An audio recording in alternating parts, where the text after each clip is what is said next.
Da da da. Da da da. Mr. Majors, welcome back. Canada. Good evening. Exclusive. What up? Dragoon Knight 5515 Shag Nice. The name of the show is STEM Research. My name is Mike Love. What's going on, everybody? Just sending out some text messages. My daughter's texting me like at 5 minutes before the show starts. Like, Daddy, I want to get on abcmouse.com. My daughter's 8. So, yeah, I let it expire because, she's on YouTube more. Like, you're not wasting my money. You're not wasting my $70 a month. I'm canceling this. I'm canceling it, bro. And so she's like, Mommy wants me to, study math more. So I just, all right, let me PayPal, boy. Boom, boom, pow. All right, you're logged in. All right, here's the password. Here's the email. Here's the password. Hop to it. Your hair really looks good today. What does that even mean? What does that mean? Okay, thank you. Thank you. Even though I don't have hair, that's a joke, right? All right, keep eye on that one. My kids loved ABC Mouse. You know what? So did mine. It's just that YouTube moves faster. Like nothing. Once your kid gets hooked into, or any kid, once a kid gets hooked into the pace of a YouTube, unless another site can keep up with that, it's not going to keep their attention. Or if you allow your child, and that's what I did, I allowed my child to succumb to the speed of YouTube. YouTube moves faster than the speed of light, bro. So then you go to ABC Mouse, and it's you click on it and it's like dum dum dum. You know what I'm saying? It's like I'm not gonna be on that for long. Not gonna be on that for long at all. Let me get back to these. Unboxing videos. And then of course the kids want to be YouTube stars because they see all these other little kids like, oh, I want to make YouTube videos. I'm like, bro, I am not editing. I am not doing because again, I'm a one-man show. So guess who's going to be responsible for editing the videos? Now, there's certainly quicker, faster ways to do everything and anything. And there's people that know how to do that stuff on their phone. I am not one of those people. You can, download it into, TikTok or whatever, these apps, these kids know how to do it. So when she's old enough to know how to do it herself, she can do it herself. Like, you can be your own YouTube star if you want. Look at Dad on Twitch every day. Right. Influencers, they're called. Absolutely. Certainly. And they influence my kids, so that's a good word for them. All right, Song Tracks Essential Music is the name of the show. We are here to go through the master tracks, the DNA of some of the greatest songs ever recorded. These two songs that we have today are great songs from the disco era. Now, when you look at the name of the show, STEM, it is not science, technology, engineering, and math. It's Song Tracks Essential Music. And I do the research, so you don't have to. So it's kind of like class. The show I moved from on Twitch. Twitch is our home base, and I moved the show from music to just chatting because I'm just chatting here. We are playing a little music, and, it is possible that YouTube will be like, hey, excuse me, bro, that song you played, somebody's not happy with that. But we don't play the vocals and the music together usually. So it kind of keeps me in this nice little space. Only thing better than disco is more disco. The original DJ J.U. Ice. Thank you for joining us, sir. I agree, sir. I agree. And we have two bangers today. And what was funny was both of them have been, no, one of them has been sitting on my hard drive forever. like forever and ever. The Gene Carne. The first song that we're going to do tonight is Gene Carne. Was it all? Was that all it was? And the crazy thing about it was I knew I had it, and I was like, I should do Gene Carne. I should do this Gene Carne song. Like, this is a great song. This is monster disco smash. It is again, I'm always looking from the perspective of Chicago because that's where I've lived for the last 25 years. In my mind, I'm like, yeah, this song's a banger. It's a classic here. It's a song that the base of people who watch STEM research should be familiar with. And then I started looking for it, and I couldn't find it. And then I found a folder that said Gene Carne. Was that all it was? And there was one file inside it, and it was just the bass. So that really pissed me off. So most of these tracks, these song tracks that I play, and I've mentioned this in the past, from the time, I would say the farthest back we've gone on this show is 1966, the year I was born. What Becomes of a Brokenhearted is the oldest song that we play, and it was oh my God, it was one of the greatest songs that we've ever done. I think that was the moment. Remember the moment you fell in love with hip hop? Like, the moment I fell in love with Motown was going through the stems for What Becomes of a Brokenhearted. What is my point? My point is that back then they were recording in, like, if you had an 8-track studio, and these tracks are spread out over 8 tracks, but they were not recording in 8-track studios in 1966. They're barely recording in 8-track studios by 68, 70. So 68, 70 is kind of like 8-track studios. Then they upgrade to 16 and 24. So if I get stems, so these stems are usually spread out over 8, 16, or 24 tracks. So when I open a folder from a song from 1979 and there's one track in there, there's something wrong. So I started searching through hard drives. I was like, where are these Gene Carne stems? Where are the Gene Carne stems? I could not find them.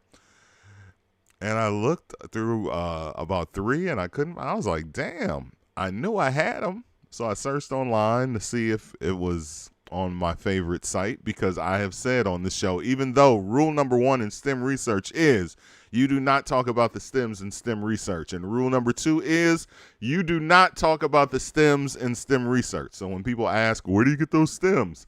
I'm not supposed to talk about it, but I do know that there's a site that I go to all the time, and if the stems are available to the public, they would be on this site. So I went to the site, searched Gene Carne. They looked at me like, bro, only you got those, fam. They're not on this site. It's like no results for Gene Carne. So I was like, wow, okay. These haven't leaked. That's interesting. So I go back to my hard drives and I start searching through notes, because I have notes of what's on each hard drive. So I went through some notes, and Gene Carne popped up in the notes. Like, bro, it's on the it's on the big 6 terabyte drive. Okay. So I went, searched through the big 6 terabyte drive, and sure enough, it was there. So, and this was since yesterday. Like, after I said tomorrow's stems on the show are Gene Carne and the Trammps, then I couldn't find Gene Carne. I was like, fuck, I'm going to have to do a switcheroo. But I didn't have to do a switcheroo. I found them. They were on the 6 terabyte drive. And I was like, shit, is there anything else on the 6 terabyte drive? And there wasn't. There wasn't. It was like Technotronic Pump Up the Jam, stuff like that. Like all the old, like back when I was just happy to get like stems that were on the internet, like Pump Up the Jam and I Got a Feeling by the Black Eyed Peas. I found Shake It Off by Taylor Swift. I was like, whoa. I was downloading. I was a Swiftie. Come on, bro. I'm coming with the Taylor Swift stems. I was like, I couldn't believe I was like, the same guy that is playing Public Enemy stems, the same guy who has, all these Philly and rap stems, et cetera, has Taylor Swift Shake It Off. And I was actually excited about that.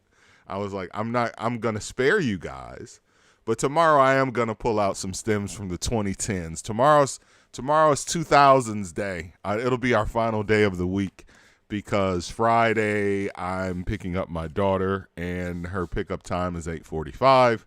And guess what time this show starts? It starts at 8. So can I do this show and be at the bus station at the same time? Well, you know what I could do? I could record the show and then just let it play. But then you wouldn't get that personal interaction, now would you? Teach, I was watching an interview where Earl said even Johnny Mathis recorded some joints at Sigma Studios. He sure did, man. He sure did. Everybody recorded at Sigma Studios. I'm reading the book now, and it's funny because I'm going back and forth in it. The rise and fall of Philadelphia, House on Fire, the book House on Fire that Marcus Chapman suggested, and it is a great book. But the reason I'm going back and forth in it is because I might be playing stems from Lou Rawls. So I'll go to the book and find the segment. They literally talk about the beginnings of Philadelphia Internet. The book is about Gamble, Huff, and Tom Bell. So they are literally talking about every major moment in the growth of Philadelphia International Records. So I can go in the book and go, let's read about You'll Never Find. And it's in there. It's like, so it's super dope because it's like having a book about the songs that we play on STEM Research. So it's one thing to go to Wikipedia and go to Genius and go to the Liner Notes website and Discogs, but to have a book where you can reference all of these moments, and they, whatever big moment. Backstabbers is another song that started out that we played here on STEM Research. So it's good to read the book. So I literally jumped into the book in 1979 or whatever. Actually, I started reading it. Ain't No Stopping Us Now was the first song I researched in the book, and then I was researching Lou Rawls, and then I went back. So, and I didn't want to go too far back. Normally I start a book from the beginning, but I was like, let's pick it up in like 1966. I started it, and I was like, yeah, okay, this is cute. And I skipped a couple of chapters, and all of the chapters, it's interesting the way the chapters are laid out. They are really laid out in musical form, where whatever the big song that broke them through is the name of the chapter. So I'm actually on a song that actually did damage to the label. How Black Enough Am I? How black am I? Am I black enough for you? By Billy Paul. Like, it was a horrible follow-up single to Me and Mrs. Jones. Me and Mrs. Jones went number one across the board. It was like maybe their second or third super, super big record, and their first record to just go across the board number one. And they followed it up with Am I Black Enough for You? Which was just like the worst follow-up single. Like, nobody wanted that. Not even Billy Paul. Billy Paul was like, please don't release that as the next single. And that did it. It didn't kill the man's career, because as much as like, shit, that was 73. He was still recording bangers. What's that? Get out! Like, come on, bro. Billy. But that's another thing that I'm learning, and we'll get to the stems in a second. This all ties in. Like, there are songs that we consider bangers by the artist, like the Billy Paul disco record, right? Get out! Like, that's like the jam. But it wasn't like a song. It was like all they care about is hits. That's all that record labels care about. And a lot of these records became hits years later, or revered years later. The record that I'm playing tonight was that all it was at best a number 22 dance song. It didn't even chart on the black or white or pop chart. It didn't chart at all. Let's see what we got in the chat. Johnny Mathis did the original version of Life as a Song Worth Singing in 73 that Teddy Pendergrass did in 78. Yep. Only the strong survive. Thank you, sir. I knew y'all knew what I was talking about. Get out. Like that's the cut, man. But and what's the other one? His remake of the Paul McCartney, not Paul McCartney. Some nights knocking on the door, somebody's ringing the bell. Do me a favor. Yeah, that is Paul McCartney. Like I was literally watching a video of him on Soul Train doing that. So in my mind, I'm like, bro, how are you saying your career was derailed by that one song when I'm watching it? But everything is like when you look back at it, right? When you look back at your life, Billy Paul had a decent musical career and had a bunch of albums on PIR throughout the 1970s. But he felt like his career could have got a much better boost as opposed to hitting the ultimate speed bump had they not released that song as a second single. The song was a Larry Levan staple. Gene Carr at the Paradise Garage. Thank you, sir. That Thelma Houston song, too, she only sings it in Chicago. Yeah, that's the thing, man. There's a lot of records that are revered in this day and time. People like Larry and Frankie and Ronnie beat those records to death and champion those records and made them the hits that they are many, many years later. They were not hits. Was that all it was? Was not a hit, and that's all that matters is like chart position. And that's unfortunate because, I listened to a song like Was That All It Was? And I'm like, bro, this shit is a banger. Boom. I mean, it has everything it needs to have to be a hit record, but it wasn't even a dance club hit.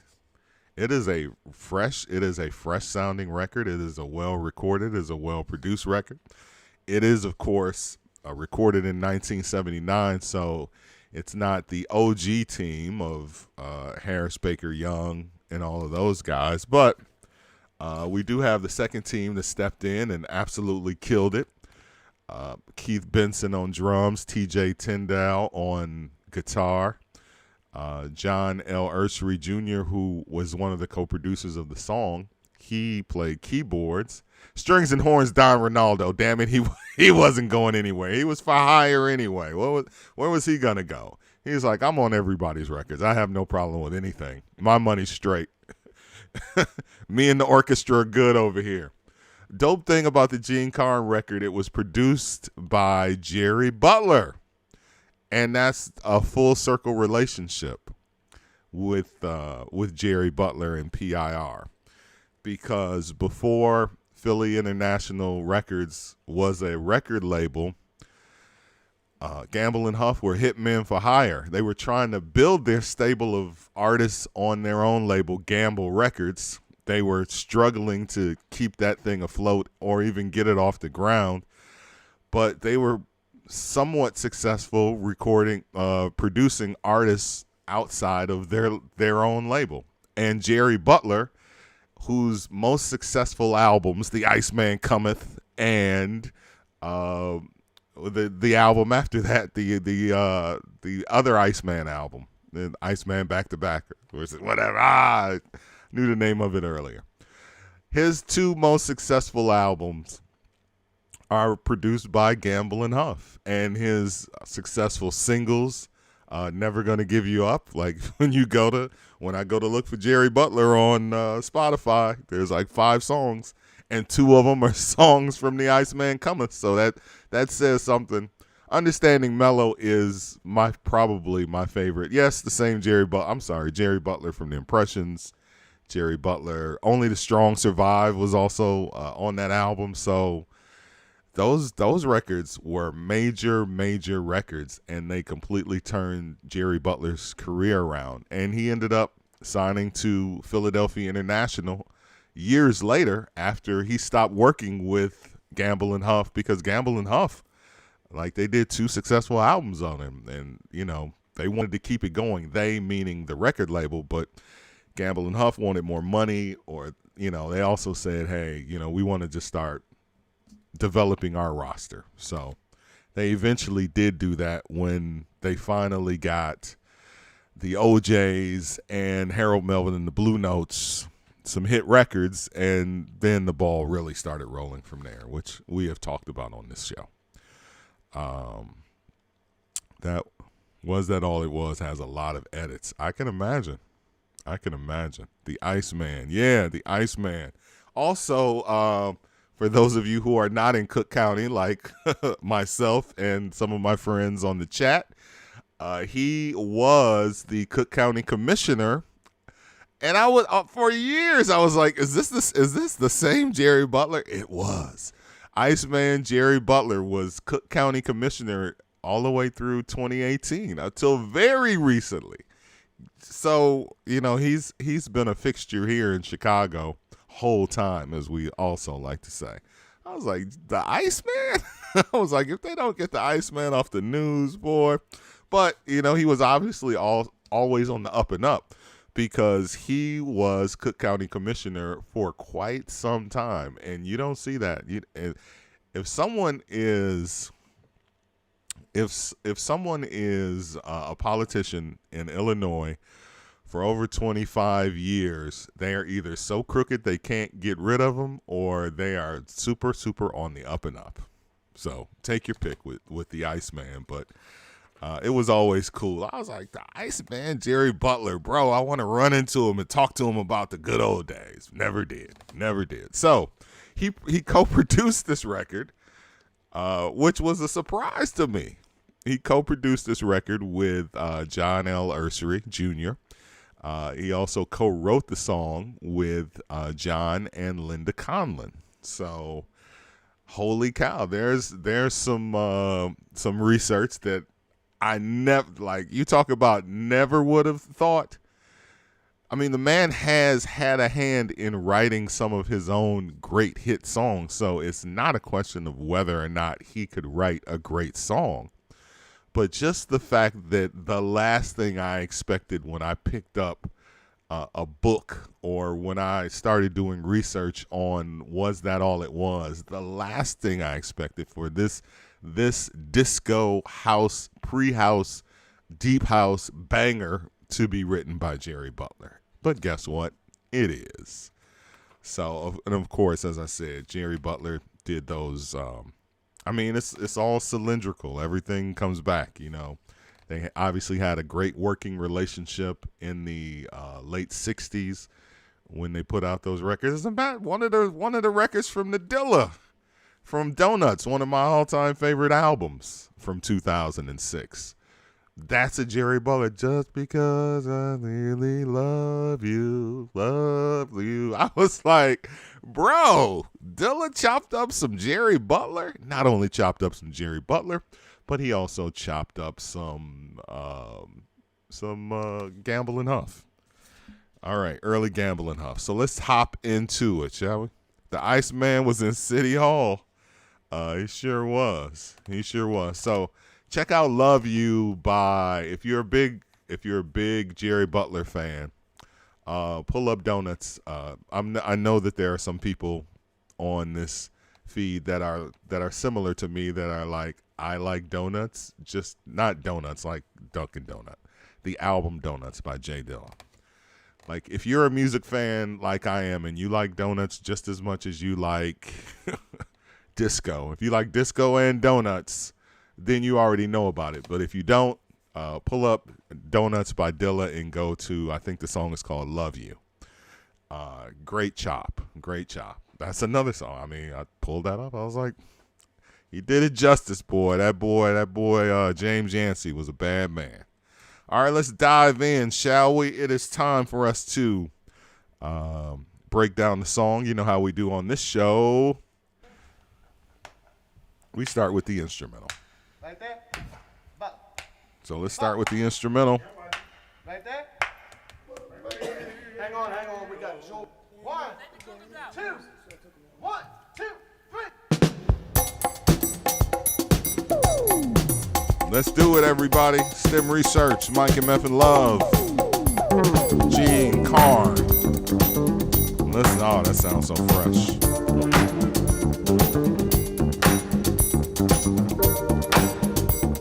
Mr. Majors, Tunage, DJ Infinite, what out?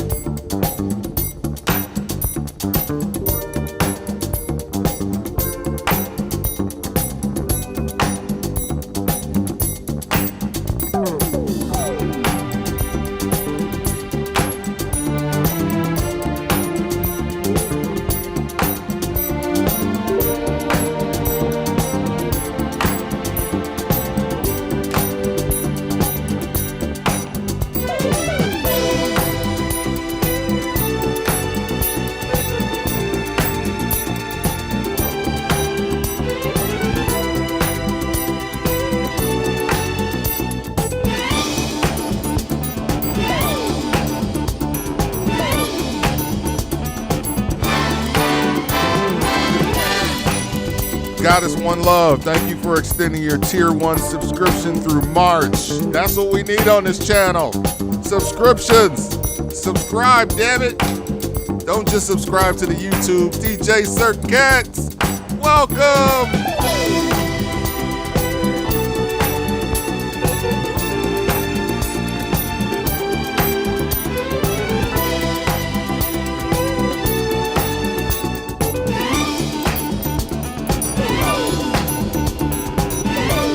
Follow DJ Circuit. She beats the house. Also follow my other DJs on this chat that go live with their DJ mixes. The original DJ JUI, so make sure you follow him as well. Yeah.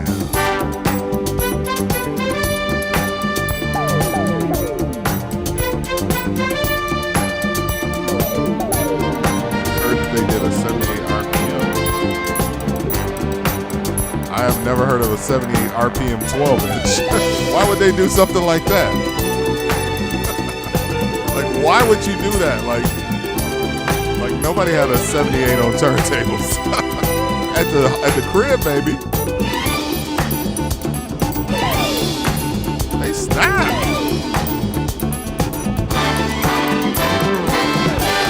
I'm so happy I found these stems. I'm so happy.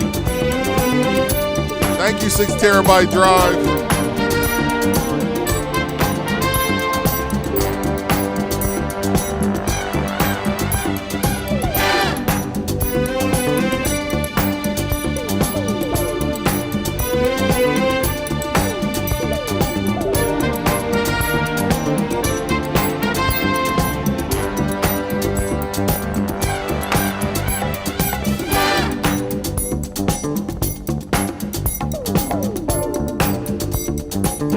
Jimmy Williams, killing that bass line. That bass line, though. That's not Ronnie Baker. That's Jimmy Williams.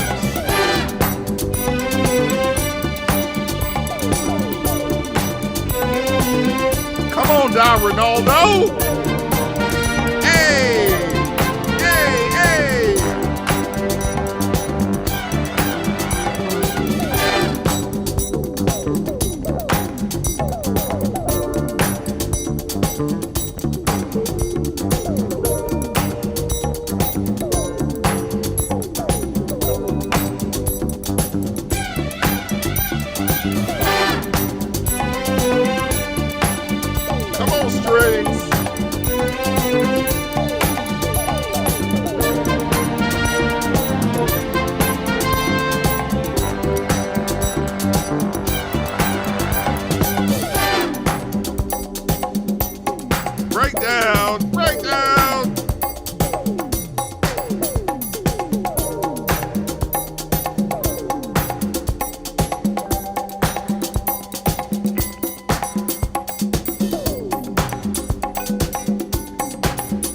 A very well produced record. Like, like for it to come from the Gamble and Huff camp, I gotta check who arranged it. I gotta check who arranged it. Because that plays a very, very big part in the records that came out on PIR. Who arranged it? Because this, like, they share, the arrangers share the credit of the greatness of the records that came out on those labels.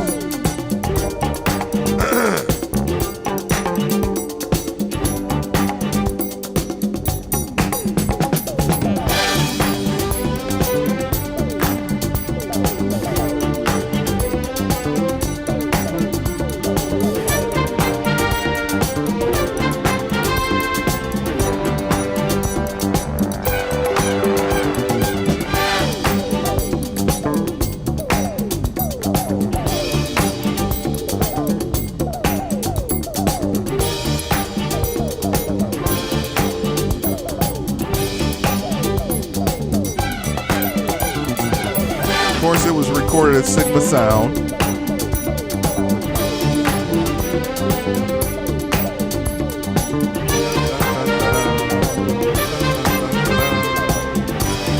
Come on, horns.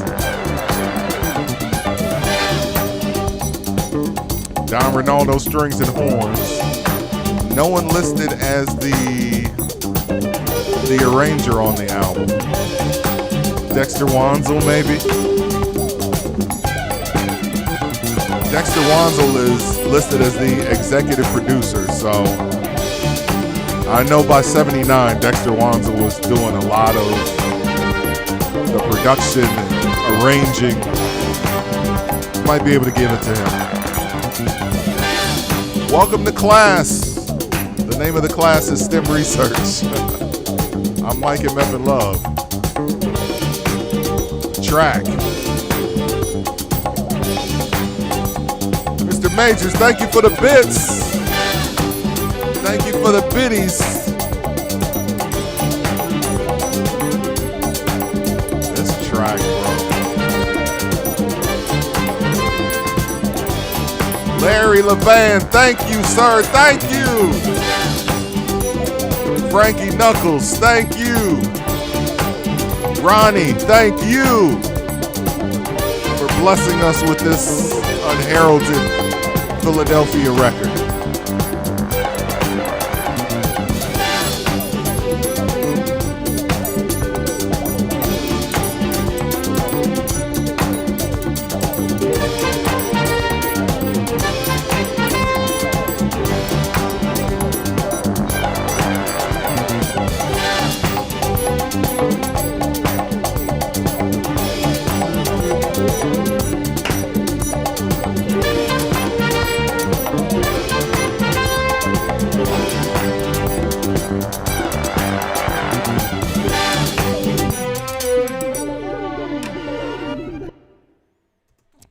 There it is.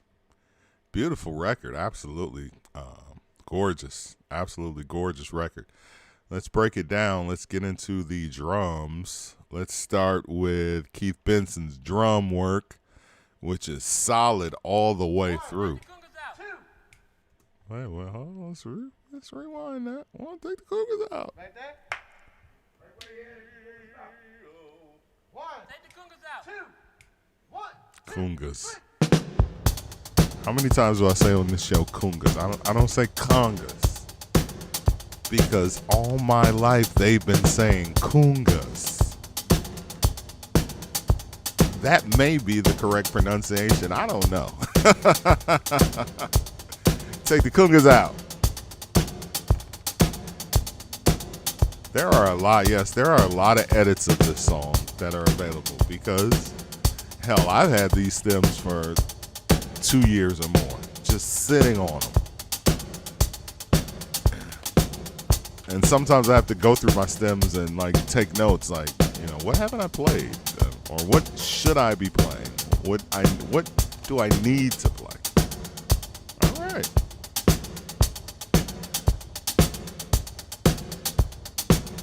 Solid backing track so far.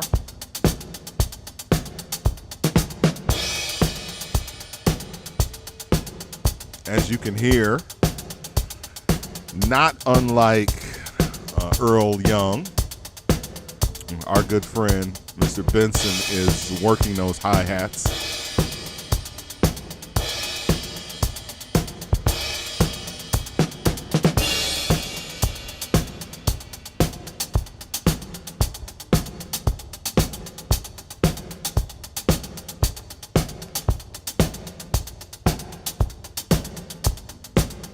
Drums sound incredible. Incredible.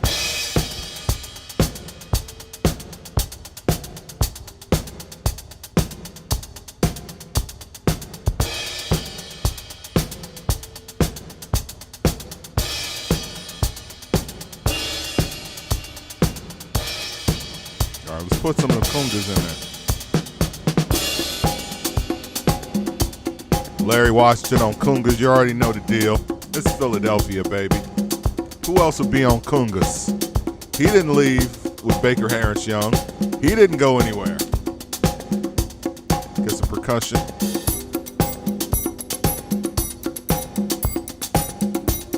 This percussion right here, this actually helps to keep the record moving.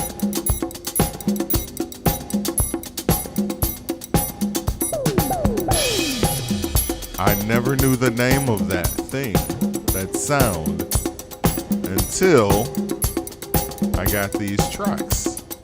The S.T.E.M,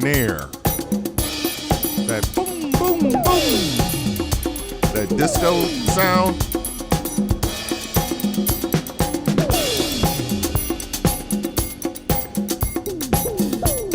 Let's take the drums out.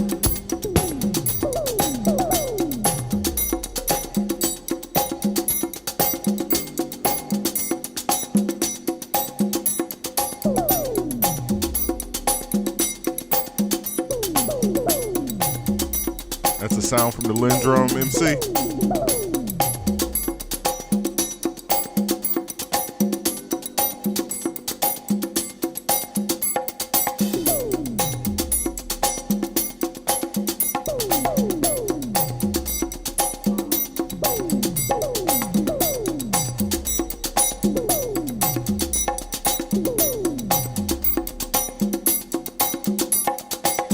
Thank you for that information, sir.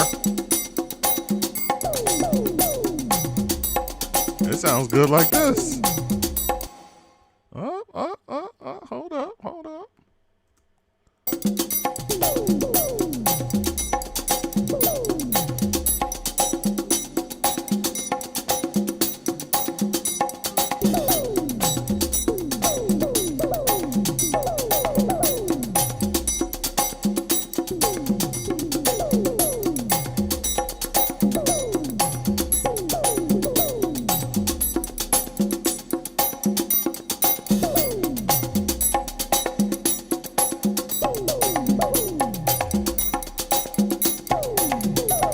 S.T.E.M was a series of electronic drums made by Star Instruments in the mid-70s through the 1980s.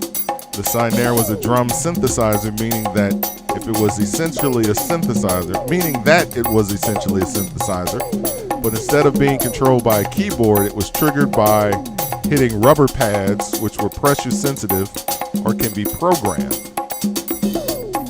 Okay. There you go.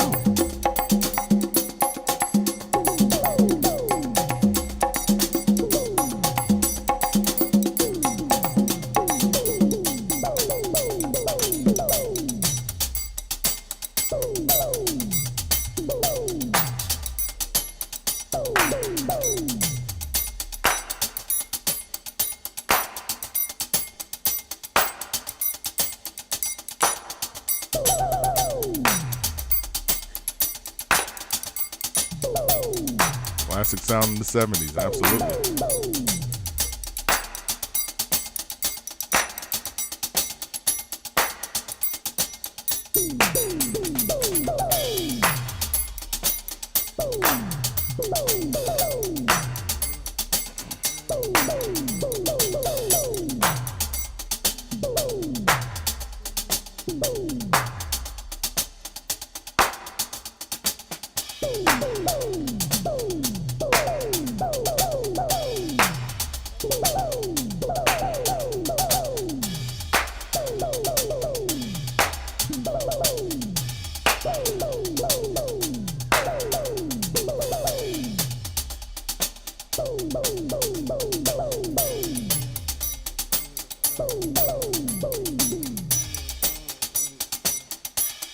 Sounds like the percussion guy is counting off.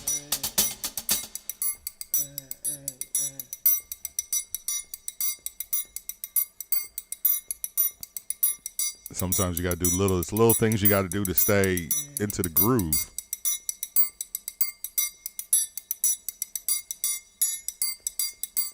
Woohoo! Come on, percussion.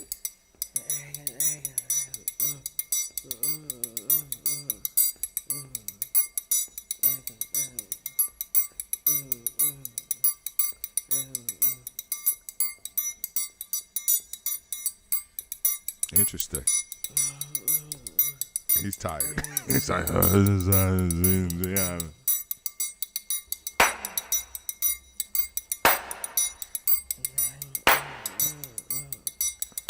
Let's build the track back up. Okay, going for it now.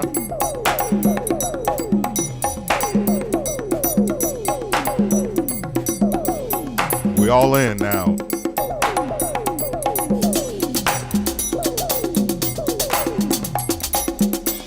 Let's build it back up.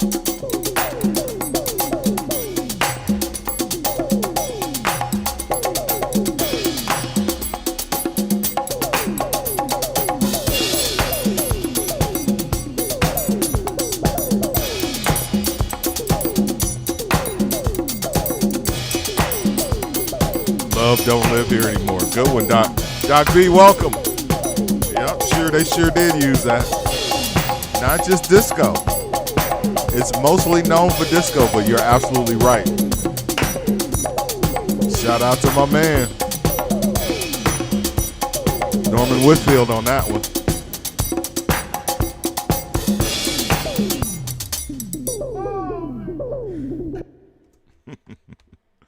All right, let's get in some bass and other instruments.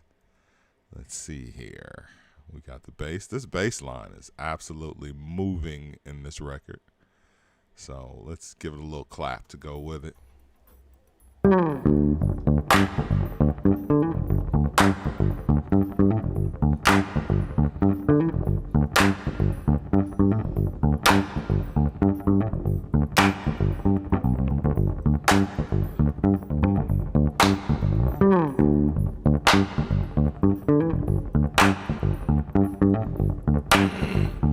Thank you, exclusive.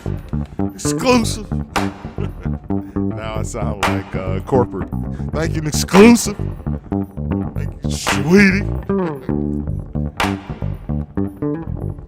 Yes, the replays of all episodes are on my YouTube, Mike MFN Love. So this one is streaming now and will be available afterwards. All episodes since the beginning of October have been streaming.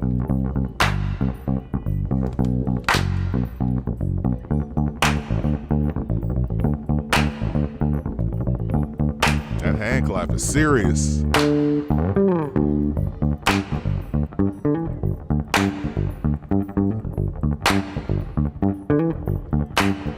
They said we giving you a 2, like you don't even deserve a 1 bar. We're giving you a 2 bar clap. Well, every one. Every half. Like, that's all this song needs.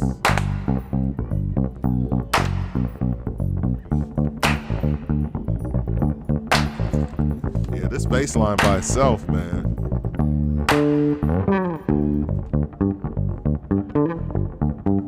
It's moving. Jimmy Williams on bass. Jimmy Williams on bass.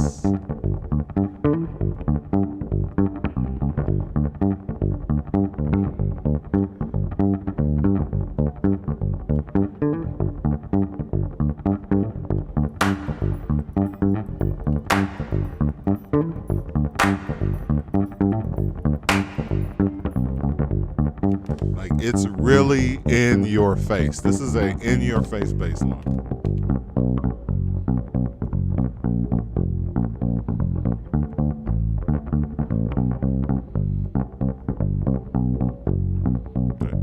said, it carries the record.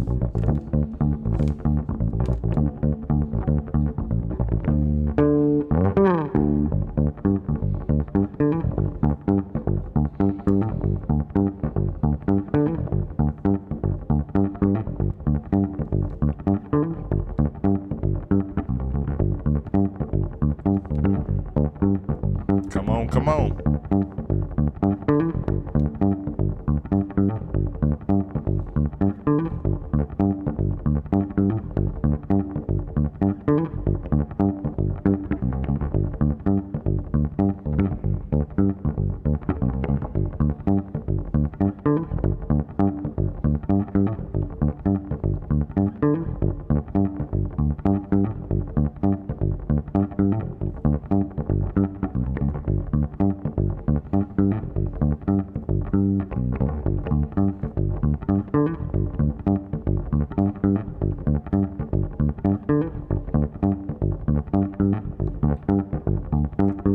Oh, I'm sorry. It's right here in the in my notes. Who arranged this? Produced and arranged by John L. Usry Jr. So John produced it.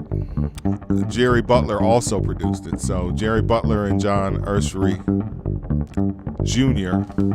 produced the song together, but it was arranged by John. So John arranged it, written by Jerry Butler, John Usry, and Linda Conlon.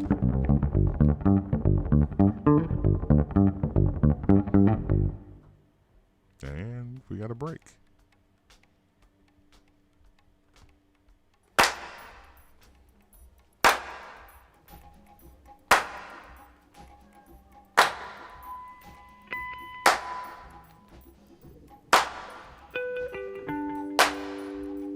TJ Tyndall on guitar, or TJ Tyndall.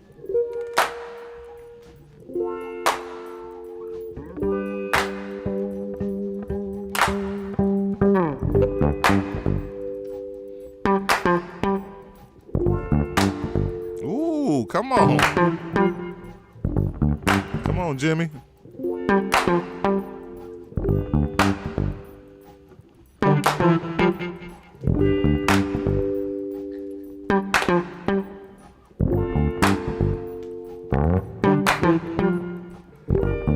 Following each other.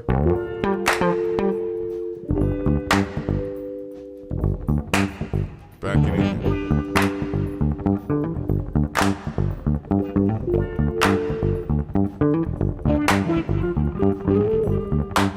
Interestingly enough, this guitar is more Bobby Eli's style. The effects, the wah-wah, the fuzz.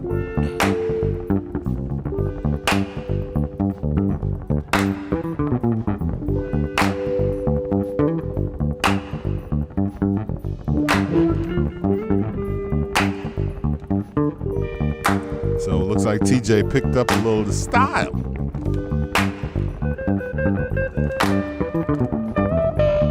Let's take that clap out. This guitar. Bluesy. Come on, blues.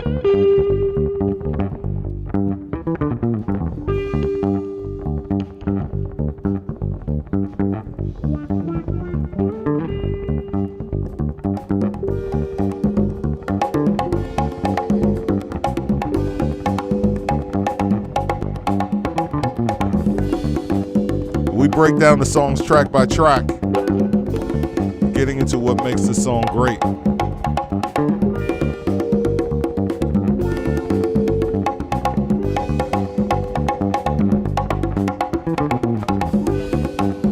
We got strings, Rhodes, and horns next.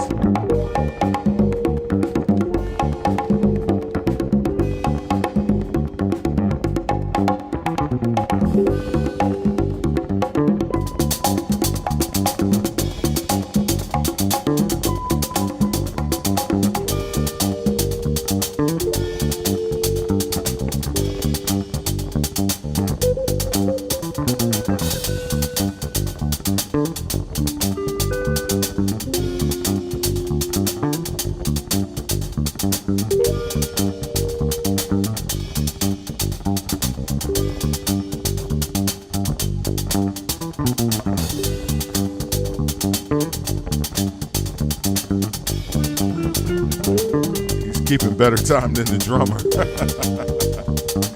Yeah, the bass player is absolutely on fire on this one.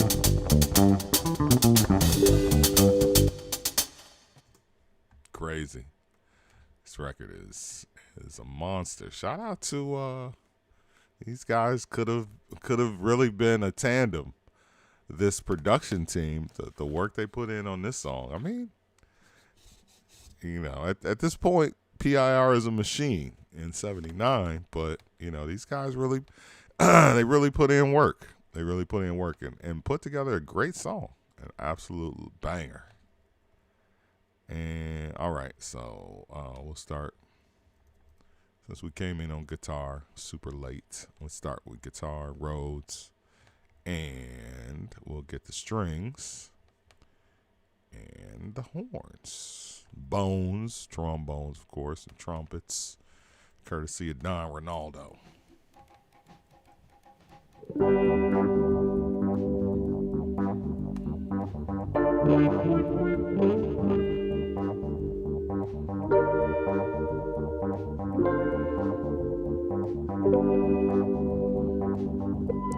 All right, just the Rhodes.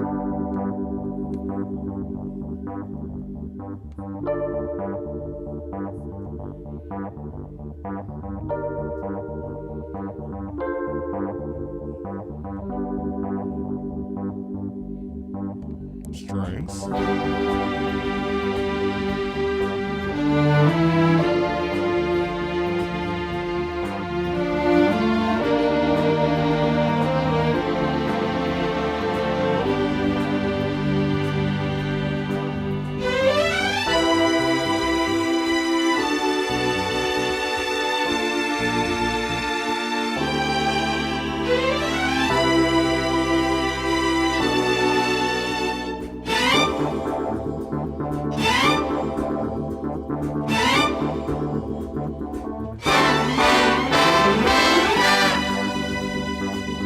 Come on, horns.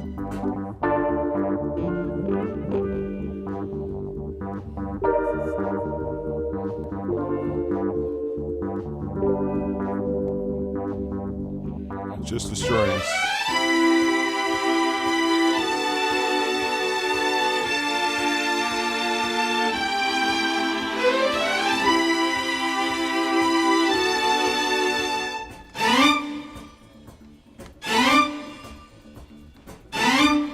Those strings are tight. Absolutely amazing arrangements. The horns just coming in on those parts, just to accentuate what the strings are doing.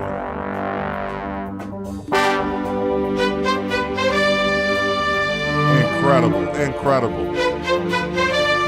Let's take these Rhodes out.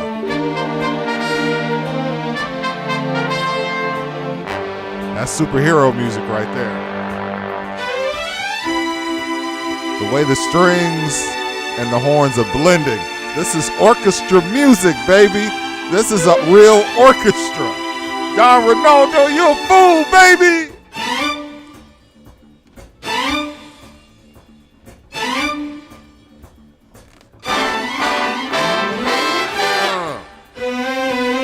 Woo-wee. Come on now.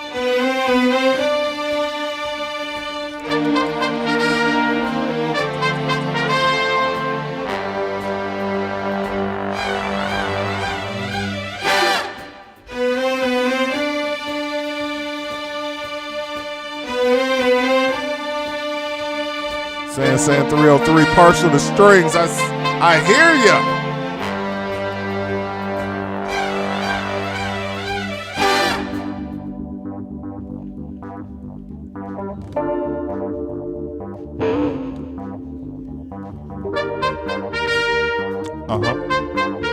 Let's go.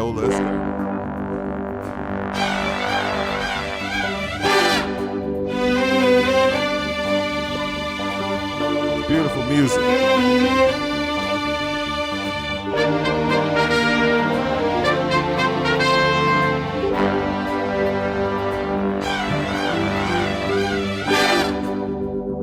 Strings remind me of You'll Never Find in parts and Last Dance and others.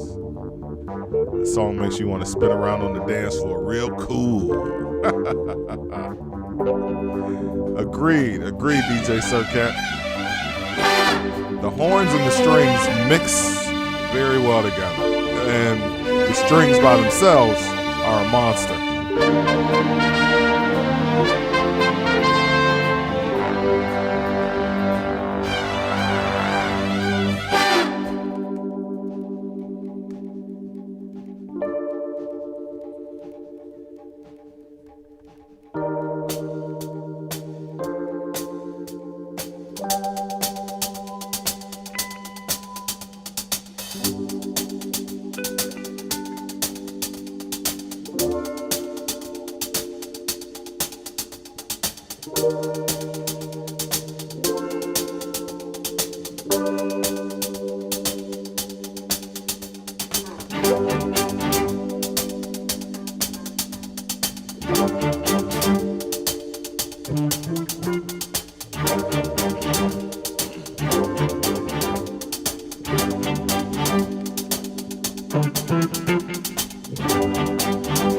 So glad you popped up in FK's stream. Otherwise, I wouldn't be in this channel. Thank you so much. FK is Francois K. Yes, Francois is always talking stems. And well, what do you know? Stems is right up my alley. Beautiful.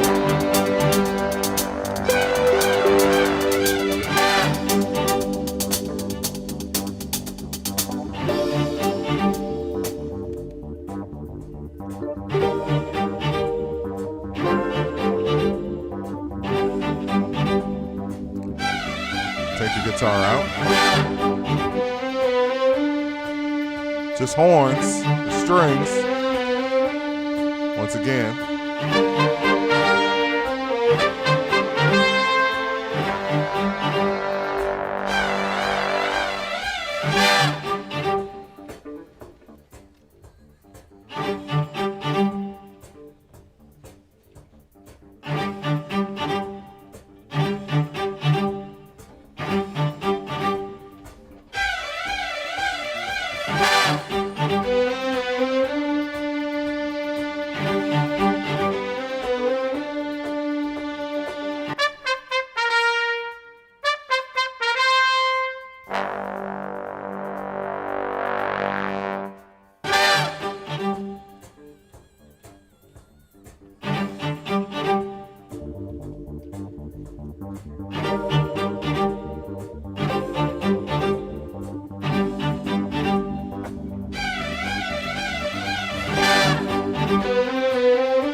Let's jump into the vocals.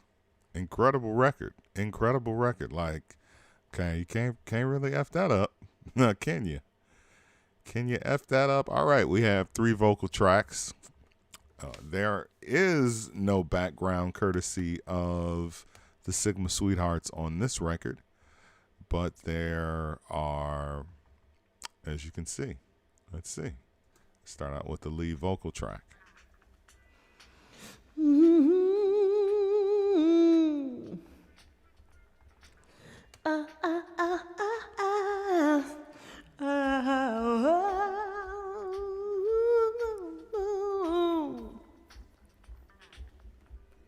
Was that all it was?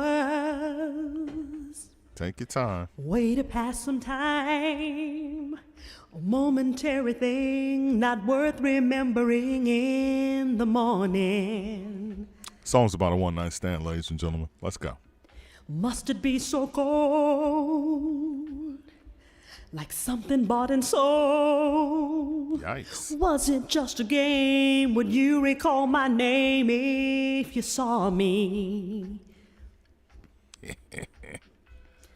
How would it be, I wonder, if we ever meet again? Weird. Now that I've been your love, is this how it's gonna end? Will we ever be just friends, intimately now and then? Oh,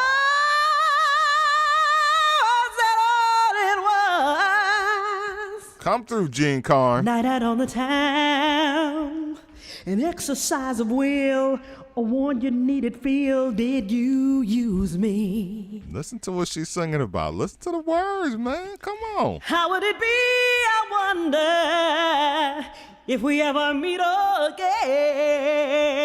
Now that I've been your love, is this how it's gonna end? Will we ever be just friends, intimately now and then? Oh,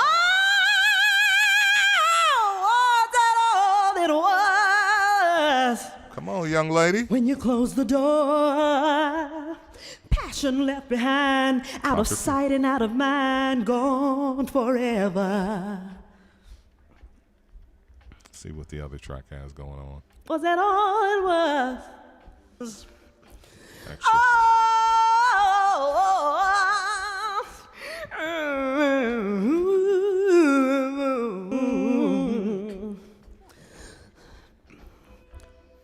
How will it be, I wonder, will we ever meet again? Now that I've been your love, is this how it's gonna end? Will we ever be just friends, intimately now and then? Oh, that all it was. Come on, sister. When you close the door, passion left behind, out of sight and out of mind, gone, gone forever. Was that how it was? Oh,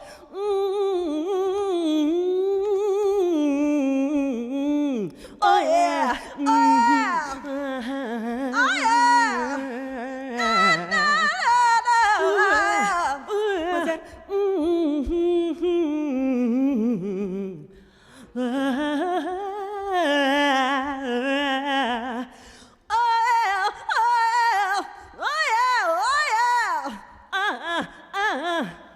Was that all it was?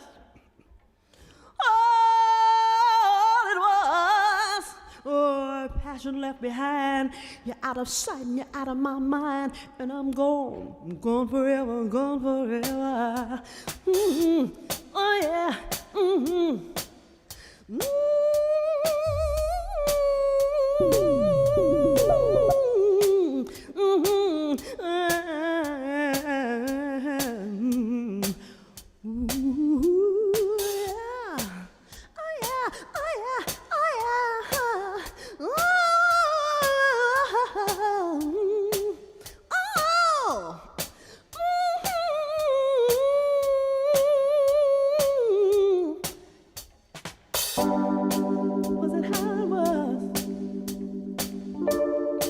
Was that how it was?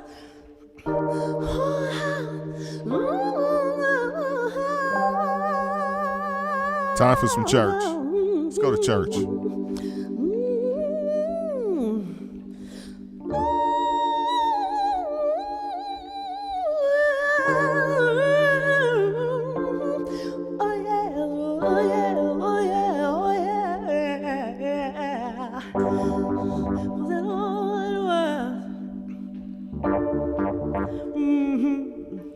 Put me me down. Mm-hmm.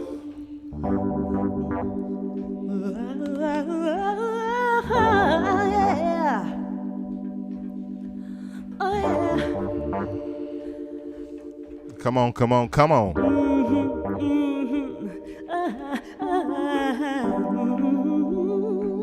Yeah. Oh, that all it was. Way to pass some time. A momentary thing, not worth remembering in the morning. In the morning. Oh. Oh, yeah. Mm-hmm. Yeah. Ooh. Oh, yeah. Oh, that's all it was.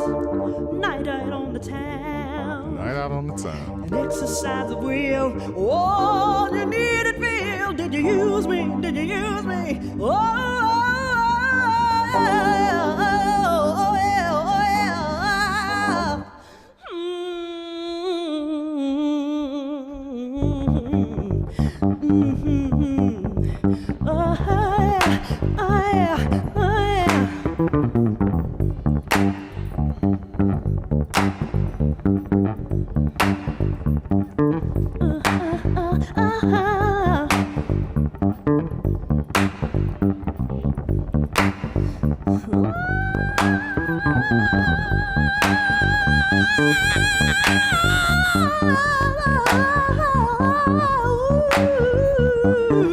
Come on, Miss 5 Octaves. Take us there.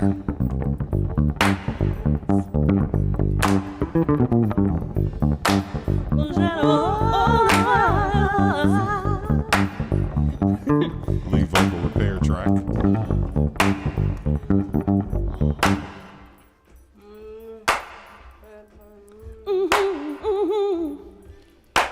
Did you need a friend? I bet you didn't know you had one. Say, oh, did you use me? Did you use me? Oh, yeah.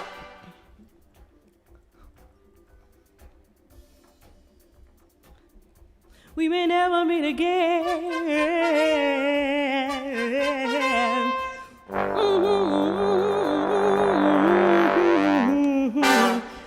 Was that all it was?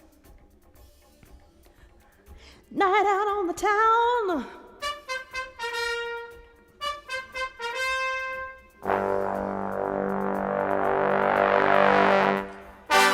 Gene Carne with the classic. Was that all it was? Mike and MFN Love on another episode. Philadelphia does it again, man. Woo-wee. Was that all it was? The classic from 1979. Like I said, was not a big hit at all. Didn't do anything on the charts.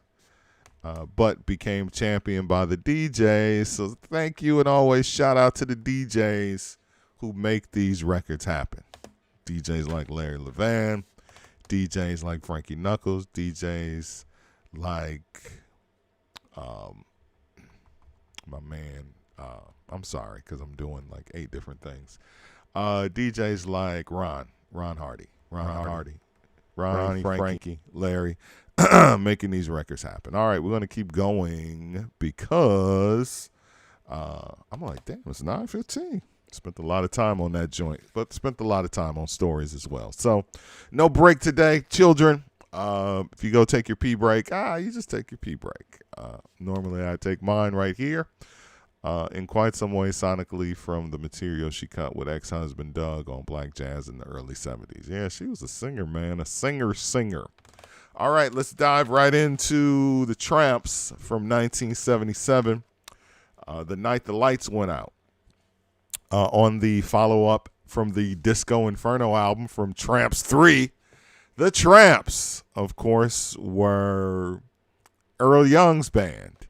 And they were always produced and written by Baker Harris Young. So you didn't, even though they were signed to Atlantic Records, and PIR had a great working relationship with Atlantic Records from pretty much the beginning of Gamble and Huff doing production in the late 60s. So not a surprise when you see groups and artists that were connected to PIR signed to Atlantic Records. So obviously the Trammps with Disco Inferno, one of the biggest records in 1976, a monster record that ended up being re-released after this song was released. So weird story, right? Disco Inferno does what it does. It blows up. It's ridiculously large. One of the biggest records of 1976. The Trammps release their next album, the Trammps 3, start releasing singles from it. Those singles do what they do. Then the soundtrack for Saturday Night Fever comes out and basically brings the song Disco Inferno back. It's re-released as a single, and it was the follow-up single to this song. So I think it went to like number 53 initially on the pop chart. It went all the way up to number 11 the second time around. It was a top 10 black hit the first time. Black radio was like, we done with it. Bless your heart, Black radio. The re-release was for pop. So this song is about the New York City blackout, which is very odd for a Philadelphia-based group to be singing about, but not really, because they know where their fan base is. This group, although they were a Philly band, was big in New York, was broken in cities like New York City. So why not make a song about the lights going out in New York City? The blackout, the great blackout of 1976. So they sang about it, made a record about it, and it's a banger as well. So let's dive right into it, man. Let's get into the I need to switch. I need to do a little switcheroozy on the tracks. Switcheroozy on the tracks. All right, let's get into it. It's STEM Research, Mike and MFN Love with Philadelphia. Well, back it up a little bit, Mike Love, back it up. The lights went out. The night the lights went out. The next light went out 1. 1, 2, 3, 4. Let's start out with the instrumental as we always do.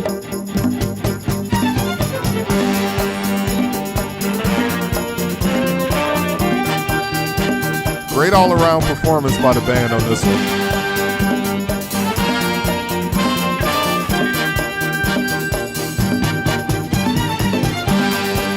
This, of course, another record that was championed by the DJs and became a bigger record later.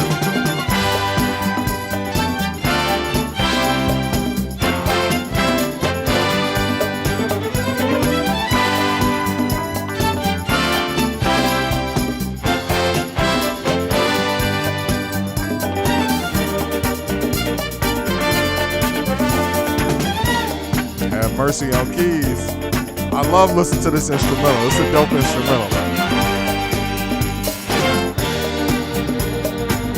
It's your normal Norman Harris busy production, though. It's busy. That's how Norman Harris made records. He arranged and produced this. Yep, sure did.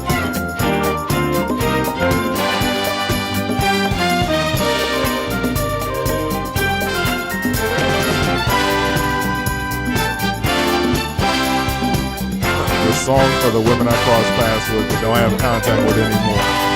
Thank you, Marcus Chapman, for that one.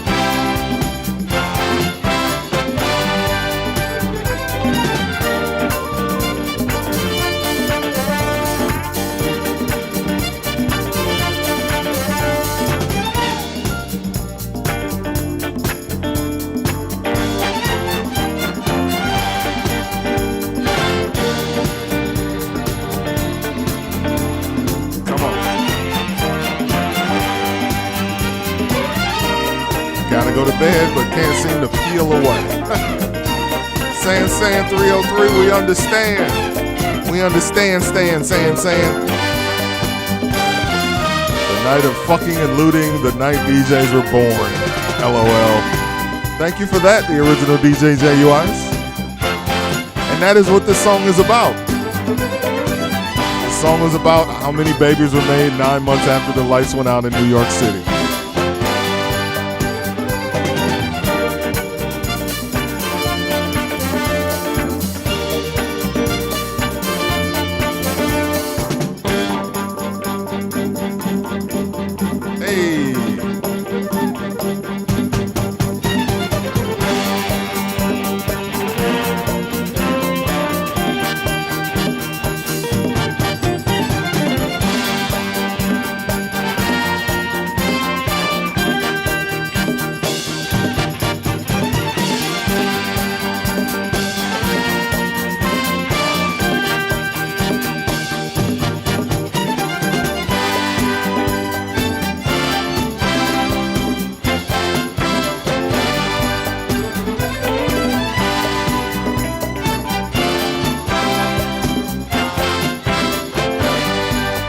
Tracks, man.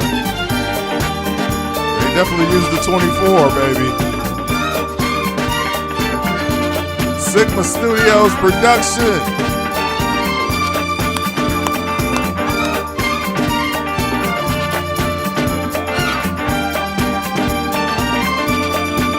All right, we have a breakdown coming up. That's the get down. To use a term from the Get Down. The Get Down is on the way. Your disco records had to have a Get Down, man. That was the perfect name for a show. Shout out Netflix. The Get Down. Those breakdowns, man, were necessary. And that's what music missed going into the 90s was the breakdown. Like, you pulled out your best moves on the breakdown, bro. Not just talking about like those hip-hop breakdowns. I'm talking about breakdowns like this record has. All these disco tracks. Those Norman Harris, Baker Harris Young records like this.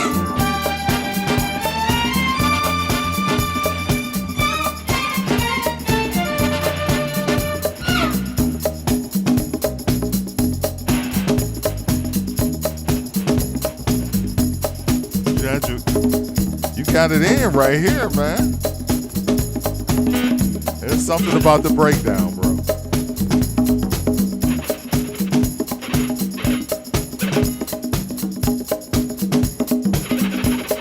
DJs from all 5 boroughs came up on equipment. The sound clashes was crazy. DJ JUI, Steve, the original DJ JUI, as our NYC historian. Thank you, sir.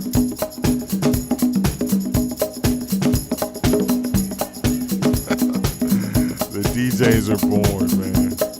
They talk about that in some of the documentaries. As I always like to say, they always need a starting point. Some event, you know, whether it's the blackout of 76 or the White Sox record rummaging, pillaging, the pillaging at Sox Park. There's always some event that started everything. Come on, Strings! Woo-wee!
There we go.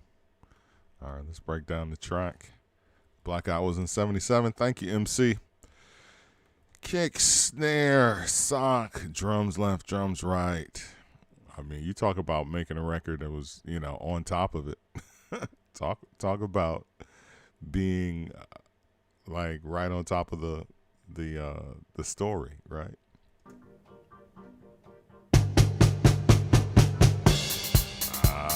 Earl came out the gate like burn baby burn, right? Let's keep it familiar for the people.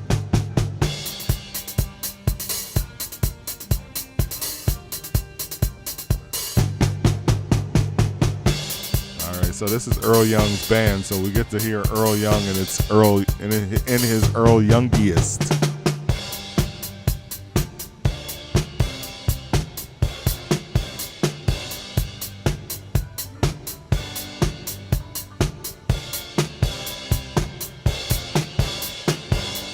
Would there be hip hop today without the blackout? Sure.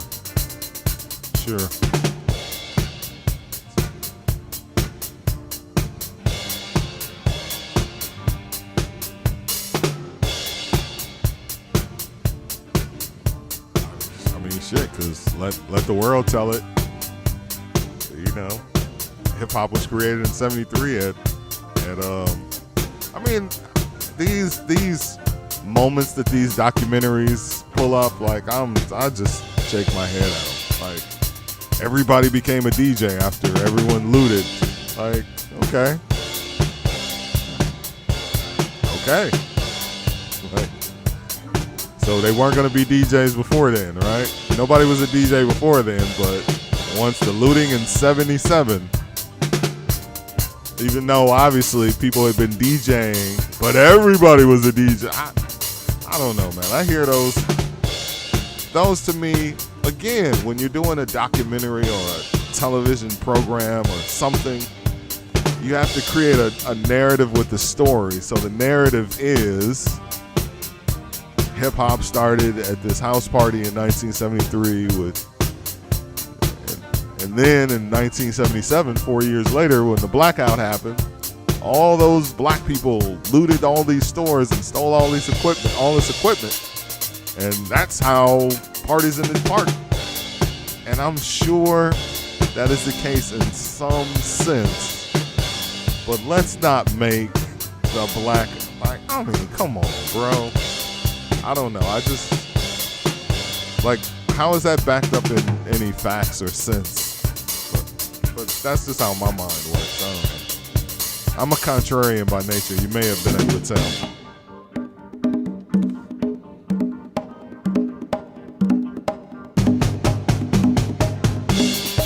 Come on, Earl.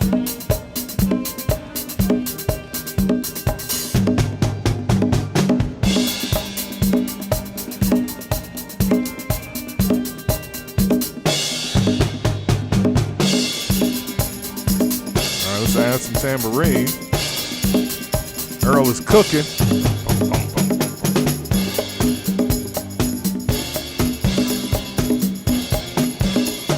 Larry Washington on congas, you know it already.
Larry.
All right, let's find some bass in here.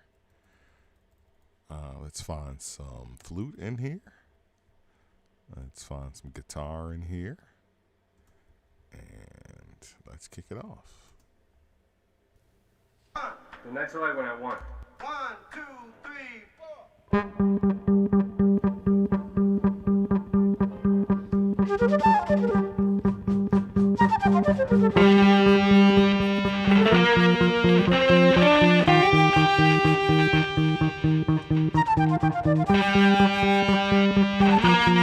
Bobby Eli on fuzz.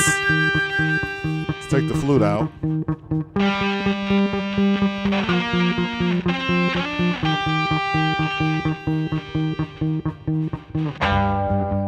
Guitar BE. It's Bobby Eli. Norman Harris right next to him. Sound like a couple of rock guys.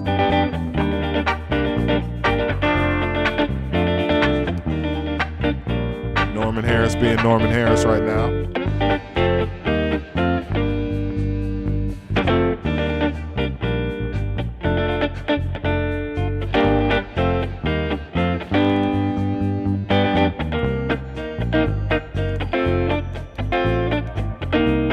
Guitar obviously carrying this. And he's playing to the singers, or the singers are singing to his parts. Song produced and arranged by Norman Harris. Bobby Eli is bringing back in.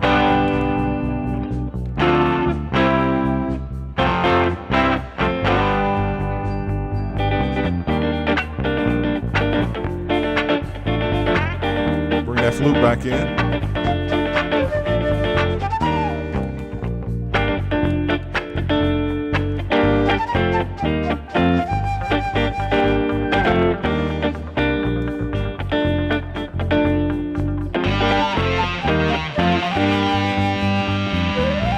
Bruce Gray on synth.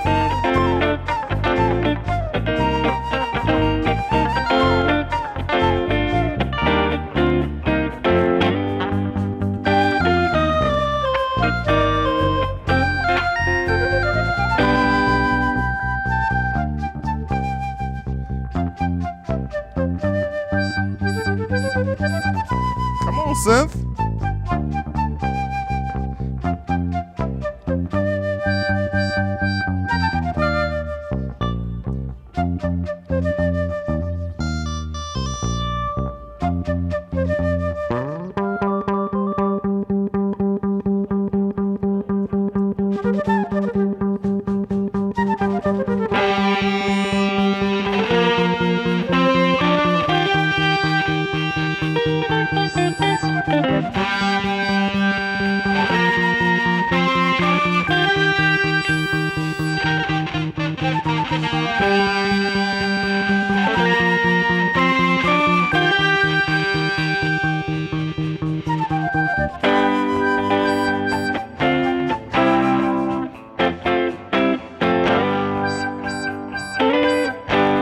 Just the guitars, synthesizer.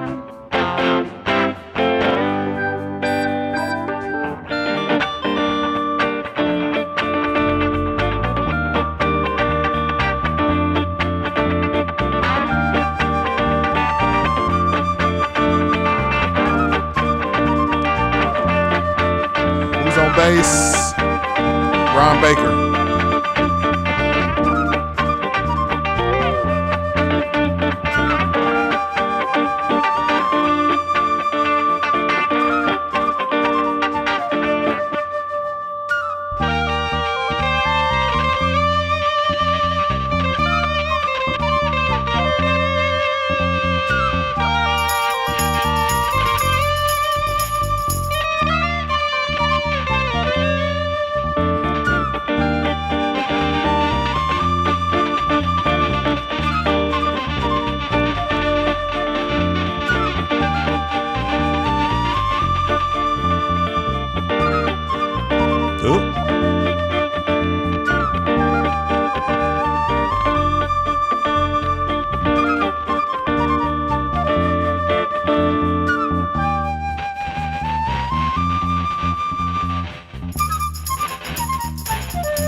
Guitar on some fuzzy wuzzy.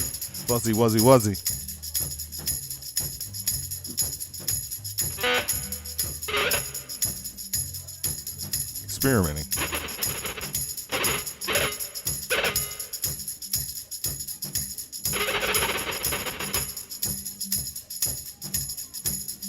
Bobby Eli with his toys.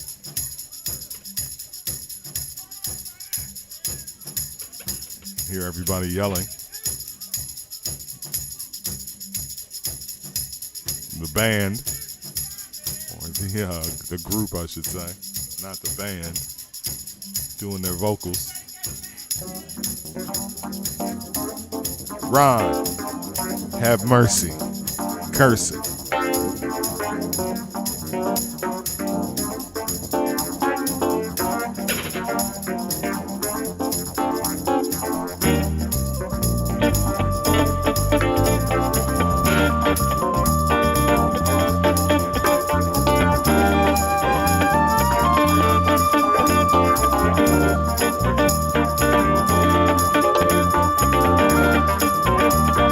Always a gang of things going on in a Norman Harris production, as you can see. This is just a handful of tracks. Tambourine. Just imagine trying to balance all that out. I never realized how busy his tracks were until somebody on Facebook was like, "Oh, Norman Harris and his busy arranging." I was like, "You're absolutely right, sir."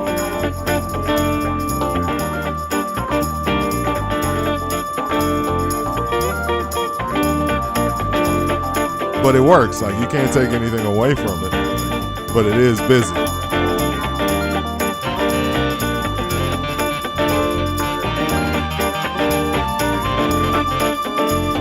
This is just 1, 2, 3, 4, 5, 6. This is just 7 tracks.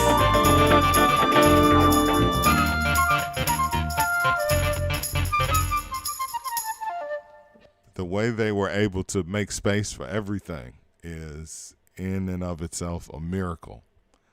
to make space for this is a very, very busy record.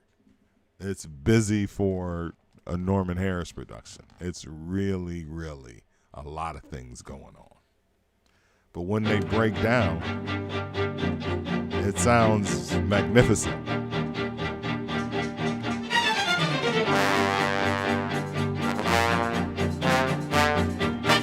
Don Ronaldo.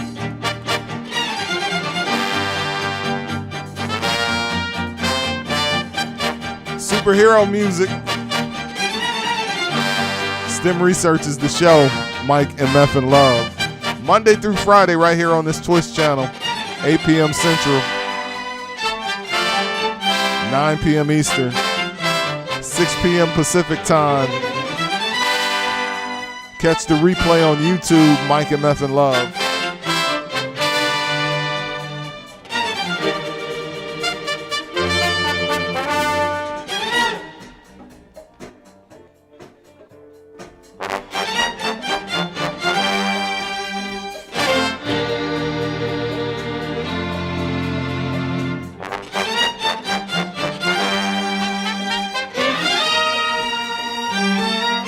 Record went to number 6 on the dance chart. It didn't do anything on the charts because who the hell wants to play a song about a New York blackout outside of New York City? It only went to number 80 on the black chart. Number 80! That basically means it didn't chart it. Like, nobody played this record outside of New York City.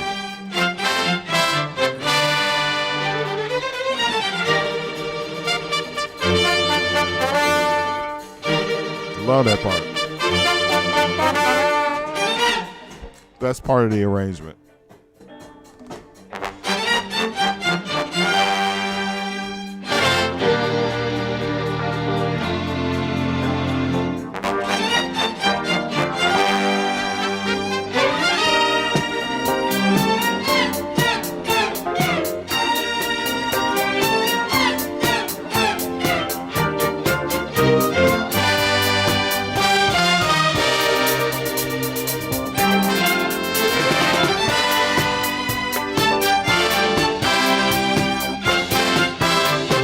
Busy, but the timing is always on point. Absolutely.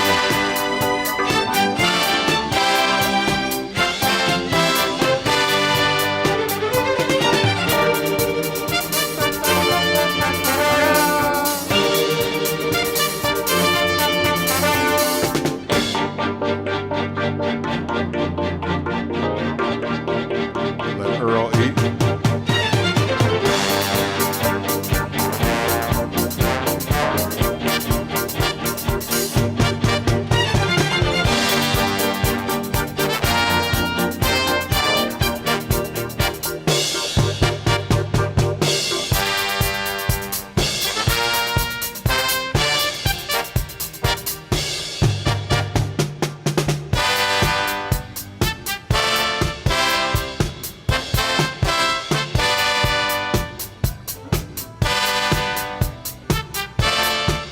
Nice superhero theme music with just the drums and the horns.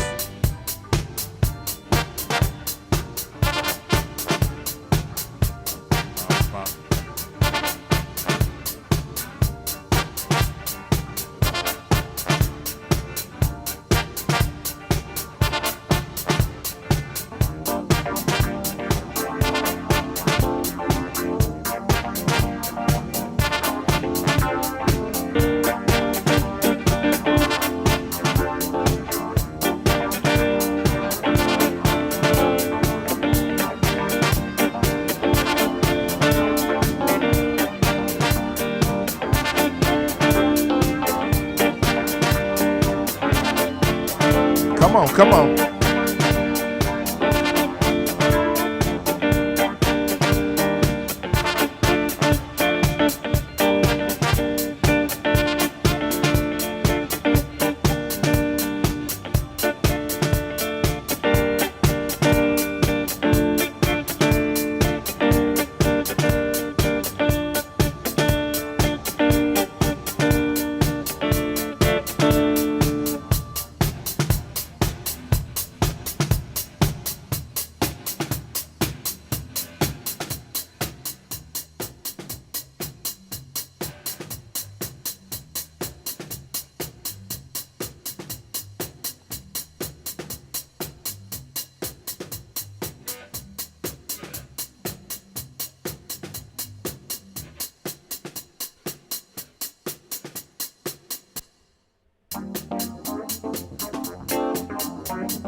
to the fiddle. Shout out to the fiddle player at the end. Don Ronaldo on his strings, killing this song. Let's dive into the vocals. Look at that. We are right on time. It's moving quickly through it. All right. It is Jimmy Ellis and the boys on this. The Trammps. Where were you when the lights went out in New York City? I wanna know. Where were you when the lights went out in New York City? Don't you know that I was making love? She was making love. All right, let's back it up. Let's see what those backgrounds are doing. Let's take Jimmy's lead out. Lights went out in New York City. Where were you when the lights went out in New York City? Ooh, I was making love. She was making love. We were making love. I remember on the 13th of July, the only light was a light up in the sky. New York had a blackout for 25 hours or more, and nobody really knows the reason why. Ooh, somebody pulled the plug out of the socket. The socket. For safety's sake, I went to the door to lock it. To lock it. So I took my lady by the hand and led her to the Love land, love land, love land. Where were you when the lights went out in New York City? Over the town, yeah. Where were you when the lights went out in New York City? Don't you know that I was making love? She was making love. We were making love. Ooh, sweet. I was making love. She was making love. We were making love. Central Park was jammed at the dark. Innocent girls were robbed of their hearts. Yikes. Population's gonna grow in 9 months or so. Where will all the little bitty babies go? Come on, Jimmy. The politician said it was a pity, A pity, but that was the night they called New York Love City. love city, So I took my lady by the hand and led her to the love land, love land, love land. Where were you when the lights went out in New York City? I wanna know, yeah. Where were you when the lights went out in New York City? Don't you know that I was making love? She was making love. We were making love. Ooh, sweet was making love. She was making love. We were making love. So far, so good. On the vocals. Come on, guys. Oh, do you remember what you did on this dark and humid night? Take your time, 8 Jimmy. million people in the city without a light in sight. Ow! Ow! Ow! Ow! Can you remember? Where were you when Where the were you? lights went out Where were in you? New York City? I wanna know, yeah. Where were you when Where the were you? lights went out Where? in New York City? Don't you know that I was making love? She was making love. We were making love. Oh, sweet, sweet She was love. making love. Shout out to the backgrounds. She was making love. Had the baby by the hand. She was making love. Down to Loveland, yes I did. All right. Time for the preacher. Where were you? Time for the preacher. On a crowded elevator. Time to preach. Where were you? Maybe an escalator. Ow! Where were you? Little On Rose. a crowded bus, yeah. Where were you? They call him Have Mercy for a reason. Now where were you? Where were you? He plays Rhodes to preach to. Maybe a train. Where were you? Now where were you? Where were you? I like In this a one. Airplane, Where were yeah. You. Nice. Or maybe an office building. Hope not at I night. wanna know, yeah. I was making love, yes I was. Tell him, Jimmy. All right. Maybe at a disco. Hey, wait a minute. I think I got a shot here. With all the lights What's out. going on here? Check the plug, man. I don't know. Try something else. Hey, what's going on, man? What's going Can't on? let in the corner, man. What you man? What's happened to the lights? Stuck to my foot. Oh, man. Hey, what happened to the music? Excuse me, baby. What happened to the music, Come man? on, baby. Oh, the Let's try sound something went different, out. huh? Hey, Let's try something a bit What's different, going huh? on? Hey, they don't seem to be no electricity. Well, where you at, We don't Jack? have any electricity. Smile so I can Get your see. foot off me, We man. need some juice. He said smile so I can Hey, the electric went out, man. smile so I can see you. Oh, man. Wow. Hey, man, I don't know why. I don't know why they do Let that. him keep grooving with the drums. Yeah. Go on, groove, baby, groove. Come on, baby. Come on. Yeah. Yeah, come on. Come on, let's groove it. The electric be on in a minute, y'all. Good boy. Yeah. Hilarious. All the lights is out here in New York City. What's up, Time Bob? fell, ain't no time. No more. Hey, watch TV. Can't take it back. Ah, no. I can't see. Hey, man, I'm one of these girls. Oh, somebody's on my foot. Look out. Keep on grooving. Keep on grooving. Ah, here it comes. The lights are flickering. For sake sake. We got it. Yeah, here Went it to the comes. door to lock it. All right, backgrounds are done with their craziness. Population's gonna grow in 9 months or so. Where will all those little bitty babies go? Oh, politicians said it was a pity. Interesting. That's interesting. They just went from clapping just straight back into singing again. Don't lose the groove. Don't lose the groove. I was making love. She was making love. We were making love. Ooh, I was making love. She was Stop clapping just like making that. love. I was making love. She was making love. We were making These guys been singing since the I 60s. was Like, making love. they can pull, We were making they'll pull a harmony out of their asses, ladies and gentlemen. We were making love. I was making love. She was making love. Where were you Making love. when the lights went out in New York City? Oh, I was making love. You was making love. She was making love. Everybody making love. 8 million people in the city. Everybody is making love. See, there's nothing else to do. You can't take no shower. You can't watch TV. You can't do nothing. Hey. So, I just made some love.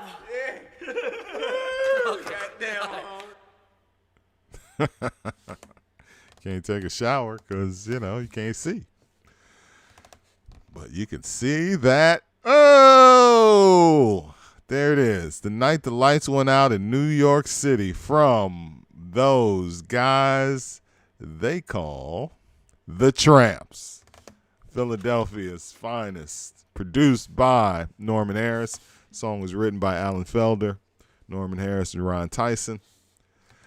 Norman Harris, Bobby Eli, and TJ Tyndall on guitars. Ron Have Mercy Kersey, Bruce Gray on keys. Ron Baker and Sugar Bear Foreman on bass. Earl Young on drums. T.G. Conway on synthesizers. And Don Ronaldo and his strings and horns. Did their damn thing, man. Look at that. We got to get Earl to call in on the show. I think he would do it too, hopefully. I don't know. You know, these guys are busy and not busy. But, you know, I would rather let the show continue to grow and then, you know, kind of have it presented as this show versus, you know, even though I did reach out to Francois K. I did reach out to him. Got a response. He was like, I'm busy. Oh, the S.T.E.M's got me busy. So I was like, oh. And that's it reminded me of Chicago Famous. Like that's why it's so easy. The easiest show to do is a show that depends on no one but yourself. Because you're gonna run into people who are willing to do it, and then you're gonna run into people who are busy or people that don't respond, and I get tired of that. Like I'm not gonna be like that. That's my least favorite thing to do for a show is reaching out to people. That's why it's always good to have a girl. As we had a girl. Shout out to Carla Brown. We were doing Chicago Famous. A girl. Just I don't know. There's something about a girl, man. Shout out to women. Shout out to the ladies. Unless, of course, you're like super big, and then it's like, oh, hey, I'm reaching out to you. I'm Jazzy Jeff. And people are like, hell yeah, I'll do that shit. But it's like when you're Mike Love, it's like, I don't know who you are, bro. Okay. I'll but no excuses. At the end of the day, the show is about the STEMs. There are people that I know that I could get to do the show, but you won't know them. Like, they're complete strangers, but they are people who, made a difference behind the scenes in Chicago and other cities. There are a gang of people. So Earl Young, definitely on the list of people to get. And also, this show can be recorded. That's the beauty of the internet. It's like it doesn't have to be live, and then you guys sit and watch all of the F-ups and, all right, we're trying to get the sound right, You just call them in the middle of the afternoon and record it and then play it back, and it's super seamless like it's live. You know what I'm saying? So, all right, let's hop to what? Let's hop to our thank yous. Thank you for all of you who tuned in. Exactly. I never care that much about interviewing artists. I'm not a celebrity chaser by any means. Yeah, it's as I said, my least favorite thing to do in the thing. Like the stories I could tell about Chicago Famous and trying to get people who I knew. As Funkmaster Flex once said, these rappers are not your friends. Like, that's one of the all-time great quotes. I heard him, he said that like 06 or something like that, 05, 06. He was doing an interview. And he said, these rappers are not your friends. And they're not. Like, I don't care what kind of relationship you had with whoever you had. These rappers are not your friends. Oh my God. That's a great quote. Because Lord knows I was reaching out to him, not on some friendship shit, but just on some, hey, I want to interview you. Man, you would have thought I was asking him in words for money. But as soon as we put a girl in the place, things started rolling. But, that's the past. The past is the past. That's why I'm doing STEM research, and I'm not doing that anymore, because that shit is a headache. All right, well, let's wrap up the show and say our goodbyes. Thank you always for being a part of my world. Thank you to everyone that is in the chat. So this is where we send a shout out. I send a shout out. Shout out to Nicklusive, who is and who has been moderating, even though she is not the mod, she is in the moderator mode. So thank you, Nicklusive, for modding during she's the unofficial mod for STEM research and the mod for the Old Man Rap Show. Meeting them is cool, but I don't need them for a show. Feel you, MC, I feel you. Nicklusive, so thank you for modding. Claire Surshine Story, thank you. DJ Paul E. Lopez, thank you. DJ Cirquette, thank you. Dragoon Knight 5515, thank you. Eastern 001, thank you. Iconic Index, thank you. Marcus Chapman, thank you as always for the information and dropping knowledge on the feed. Mr. Majors, thank you.